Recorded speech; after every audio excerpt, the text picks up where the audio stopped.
Bien, après tout ce que je vous ai dit sur mon initiation au Poro, Senufo, et également sur les visites furtives de l'homme Nafara dans le village de sa femme, vous ne serez pas étonné par le fait que je me sois intéressé au secret, à la notion de secret et aux sociétés secrètes.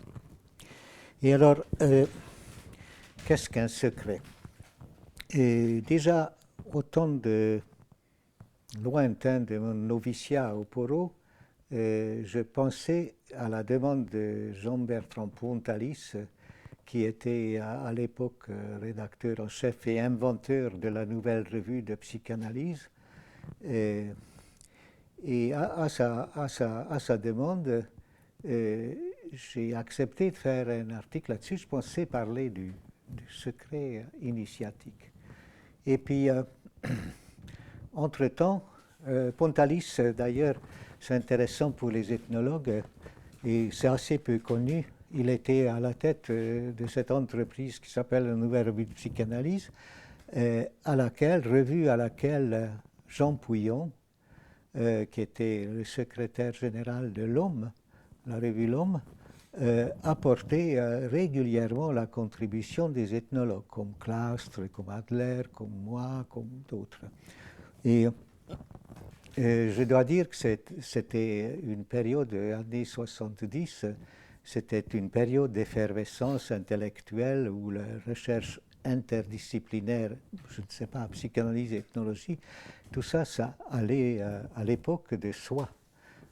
C'était très courant.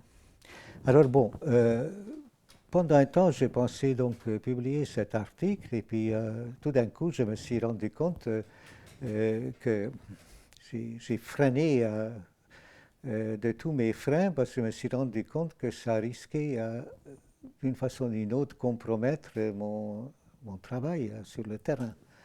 Si je bavardais trop comme ici, soit dit en passant. Alors du coup, j'ai écrit un texte, 65, où j'ai élaboré un modèle théorique du secret, mon modèle était assez souvent cité d'ailleurs par les gens que cette question intéresse.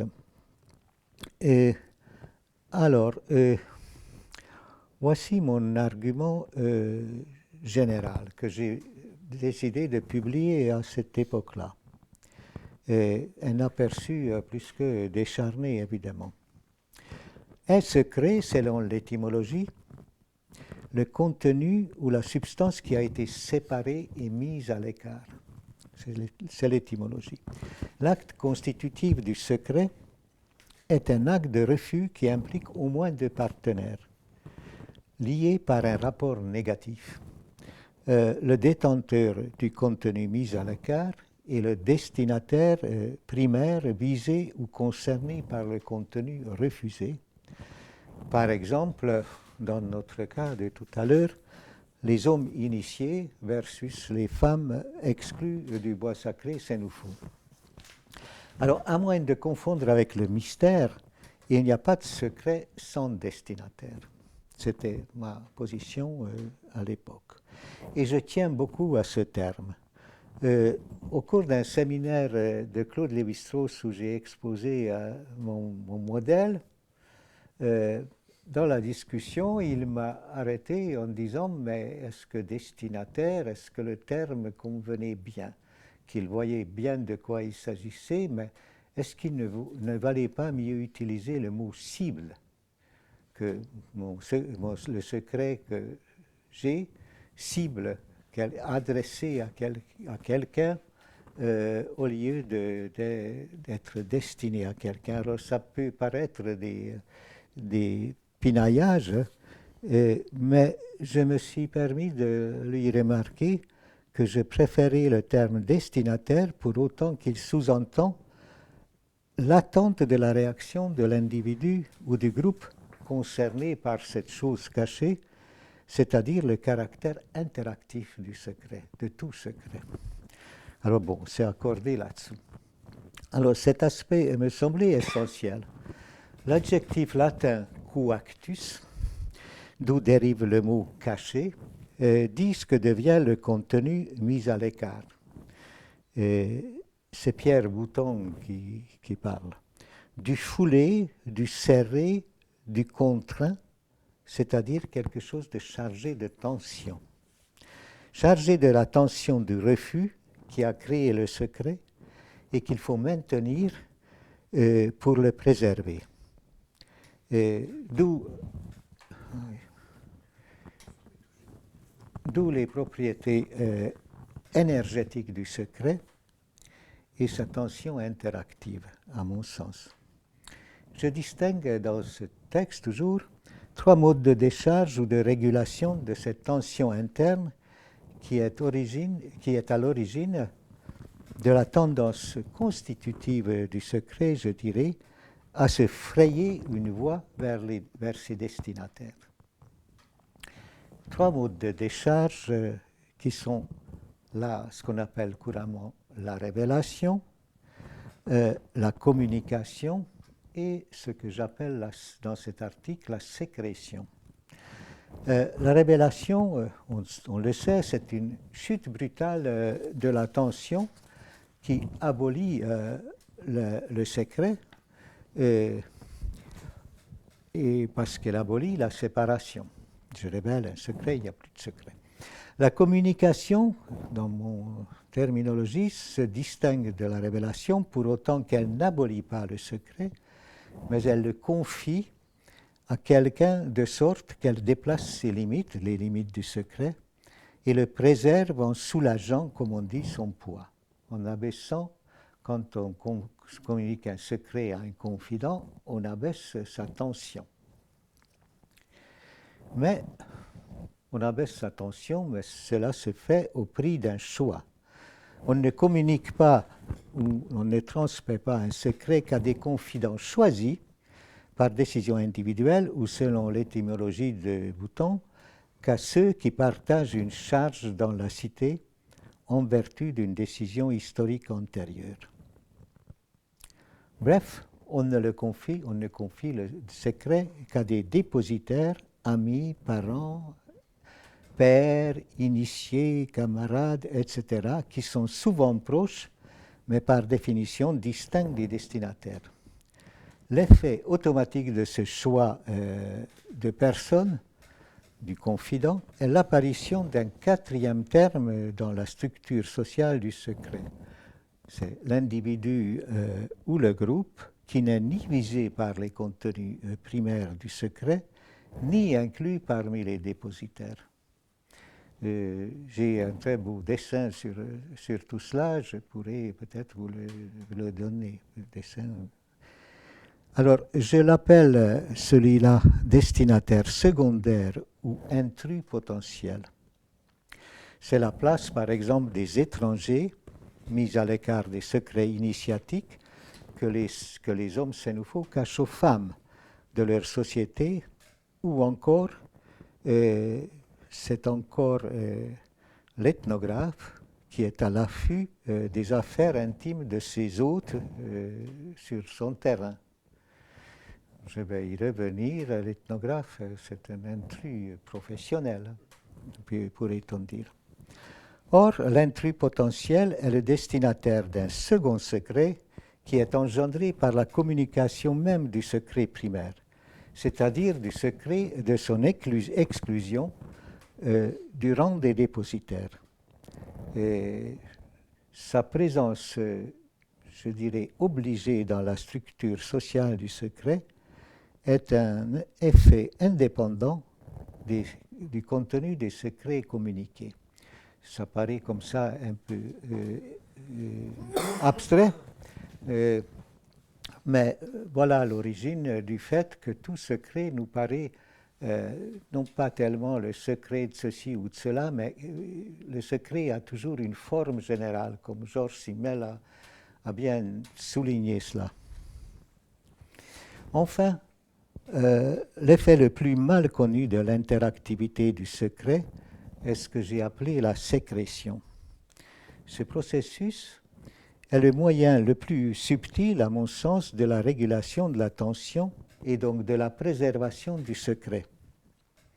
En effet, les liens des détenteurs et des dépositaires avec les destinataires primaires ou secondaires du secret ne se réduisent pas au simple choix entre le silence et le dire. Si la communication abaisse momentanément la tension du secret, elle n'abolit pas la propriété la plus remarquable du secret, à savoir qu'il ne peut subsister comme tel sans se signaler à ses destinataires, voire sans être validé par le discret accusé de réception. J'appelle sécrétion, pour être plus clair, et l'étymologie m'autorise, l'ensemble des processus involontaires ou organisés par lesquels les détenteurs ou les dépositaires exhibent les fragments du secret devant ses destinataires sans pour autant le révéler ni le communiquer. Le signal verbal ou gestuel, l'indice ou la métonymie sont les canaux privilégiés de la sécrétion qui se fait presque toujours au moyen de bribes et de morceaux, des appels et des signaux que nous laissons, comme on dit couramment, échapper, percer, filtrer, fuir, malgré ou à cause de notre intention de ne pas parler de ce secret, de ne pas le dévoiler. Et ce sont les autres, les destinataires et les intrus, qui constituent ces secreta, moi je les appelle comme ça, ces regards furtifs, ces airs, ces manières inaccoutumées, par exemple, en indice de notre secret. Alors, dans ce premier texte, je n'ai fait qu'effleurer la vaste question des secrets institutionnels tels que je les ai rencontrés et vécus chez les Sénoufos. Pourtant, ils étaient paradoxalement très présents dans notre vie quotidienne. Déjà, ce que j'ai dit sur le poro illustre assez. En effet, quand la tradition prescrit la pérennité des secrets initiatiques, magiques ou religieux, la sécrétion est organisée sous la forme d'exhibitions rituelles, de mises en scène cérémonielles, à la portée auditive ou visuelle, voire en la présence obligée des destinataires. Elle s'effectue au moyen de ce que j'appelle des secreta rituels, de ronflements de rhombes ou d'autres bruitages, des gestes et des mots de passe sibyllins, de cris et de chants ésotériques, d'objets insolites ostensiblement cachés ou solennellement exhibés. Chez les Sénoufos, j'ai souvent vu ce genre de choses. Alors, parmi les moyens de la sécrétion, le son est un média majeur. Exemple, les femmes sont les destinataires primaires des secrets de l'initiation des hommes dont j'ai parlé. Durant les rites nocturnes, les femmes elles veillent au village tout proche, de sorte qu'elles ne voient rien, mais elles entendent presque tout. Telle une chambre ouverte sur une terrasse, l'espace acoustique du village communique avec celui du bois sacré, surtout dans le silence de la nuit. La preuve que ce canal fonctionne et qu'elle appartient au système cryptique même du poro et qu'il est absolument sciemment exploité par l'autre partie, c'est-à-dire par les initiés, les hommes. Ainsi, j'ai toujours été au début frappé que nos initiateurs invitait systématiquement les néophytes à émettre des cris stridents, bien audibles au village, durant des épreuves douloureuses qu'en réalité ils n'ont pas administrées, qu'ils ont charitablement... n'oublions pas que dans tous ces petits bois sacrés, tout le monde connaît tout le monde et que les initiateurs sont en même temps oncles, pères, etc. Donc souvent ils épargnent surtout les garçons assez chétifs ou faibles. Mais dans tous les cas, il faut augmenter le volume des chants, des bruitages ou des onomatopées que les novices doivent émettre pendant certains actes rituels. L'émission de tels signaux sonores, déconnectés des autres registres sensoriels, est à mon avis un moyen universel de la communication initiatique. On voit ça, par exemple, en particulier dans les rituels océaniens, australiens, etc. Et on les trouve sans surprise dans toutes les cérémonies de sortie de masque, à commencer par celle qui ne consiste qu'à actionner, par exemple, un simple masque sonore, auditif, comme chez nous le rhombe, redouté de certains bois sacrés Nafara. Rhombe qui fonctionne un peu comme le cafolo de certains bois. Ce bruit est extrêmement redouté et quand on l'entend, on s'enfuit et cafolo n'existe pas sur cette manière-là. Alors, le masque est le prototype des outils de sécrétion pour au moins 3 raisons. Il peut se déplacer et en se déplaçant, il recrée le lieu même du secret au milieu de ses destinataires. C'est le cas de Kafolo. Elle va au village et c'est au milieu des destinataires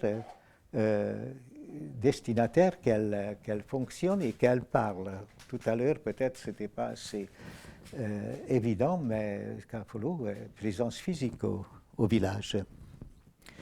Et ensuite, en dissimulant à la fois l'identité de son porteur et l'identité de l'être qui représente le masque, il exhibe là, sous vos yeux, l'acte même de la séparation, de la mise à l'écart en quoi consiste le secret. Enfin, en étant animé par un humain, ce que personne n'ignore, en tout cas chez les Sénoufos, il ajoute l'inquiétante étrangeté de la sécrétion visuelle à ses facultés de communication auditive, verbale ou gestuelle. Un masque, il est en quelque sorte la présentification du secret devant ses destinataires. Alors, quelle est la fonction de la sécrétion ? Sa fonction première est d'entretenir la tension du secret. Elle consiste à déclencher un échange de signaux qui ranime le secret pour autant que ses destinataires renvoient les indices de leur croyance, leur accusé-réception, à ses détenteurs ou dépositaires. Et maintenant, il faut rappeler, c'est le moment, que le secret est menacé tout autant par l'abaissement que par l'élévation excessive de sa tension.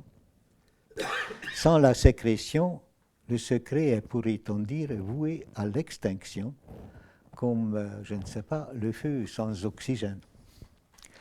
Les professionnels de cette opération, par exemple les politiciens, ou les porte-paroles, les voyants, bien sûr les femmes du monde, les devins, et, sans parler des porteurs de masques, le savent bien tout ça. Pour l'ethnologue, communication du secret et sécrétion ont en commun de transformer le secret en un fait social doué de certains effets spécifiques. Elle le transforme en chose commune et en ciment d'un type particulier de lien social, tout à fait fort et ambivalent, qui se nourrit de la tension constamment entretenue entre un dedans et un dehors. L'adjuvant de ce mode d'association antagoniste, dont la forme achevée est la société secrète, est la relance périodique de l'interaction entre le dedans et le dehors.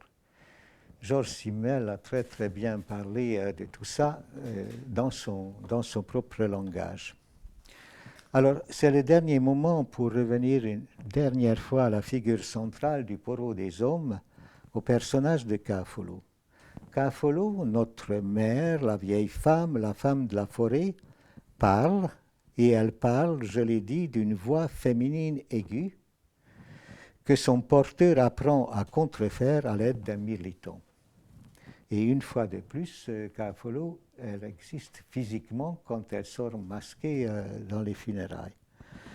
Vu cette fois du point de vue de ma théorie du secret, il devient clair qu'elle incarne les destinataires même des secrets des hommes, à savoir les femmes. C'est étrange, mais c'est comme ça.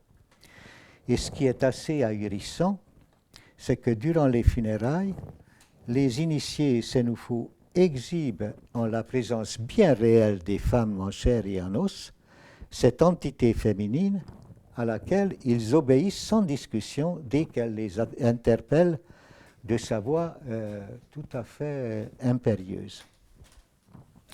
La sécrétion va donc ainsi au fond des choses cachées de la forêt, par tout ce qui s'y passe est placé sous la juridiction pointilleuse et de cette même entité féminine qui n'est autre que la clé de voûte du système politique égalitaire des Sénoufo, comme je l'avais déjà évoqué. Il faut reconnaître que c'est une belle machine symbolique, l'ensemble. Alors cette théorie de secret que j'ai faite donc à cette époque a été reprise, discutée, prolongée dans plusieurs ouvrages ou articles consacrés à ce thème. Je l'ai complété, développé, appliqué moi-même et parfois même le contredit dans mes écrits ultérieurs. Je vais en citer 3.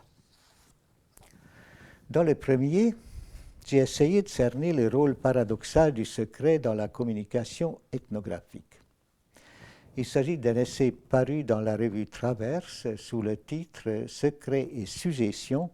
Pourquoi ces informateurs parlent à l'ethnologue ?» Alors j'y soulève les questions suivantes. Puisque l'ethnographie est née dans la foulée de la colonisation, elle a prioritairement concerné des groupes humains mis en péril par l'expansion universelle de la civilisation occidentale et définissable par leur commune et insidieuse suggestion par rapport au monde industriel ou post-industriel. Alors, quels sont les effets de cette suggestion économique, culturelle et politique sur la communication ethnographique? Voilà la question que j'ai posée.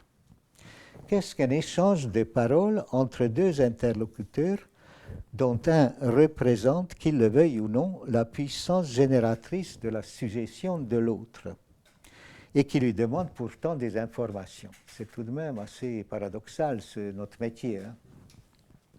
Comment cerner la pragmatique de ce mode de communication inégal et inégalitaire dont le relève l'ethnographie classique? Ou pour le dire, comment oublier que la résistance à la colonisation, par exemple de l'Afrique, allait de pair avec une tendance générale des sociétés africaines à se cacher devant les colonisateurs et à se réfugier dans le secret dont je parle. Les Sénoufos, je l'ai dit, sont notoirement cryptophiles. Mes premières expériences chez eux, leurs récits sur le travail forcé, par exemple, tout comme la littérature africaniste, en disaient bien assez. Dans ces conditions, comment expliquer que les gens parlent quand même à l'ethnologue, par exemple à moi, et souvent avec beaucoup d'élan, alors qu'ils devraient se taire? beaucoup d'élan, je parle de l'espèce d'exaltation avec laquelle beaucoup d'Africains que je connais peuvent parler des choses de leur propre culture.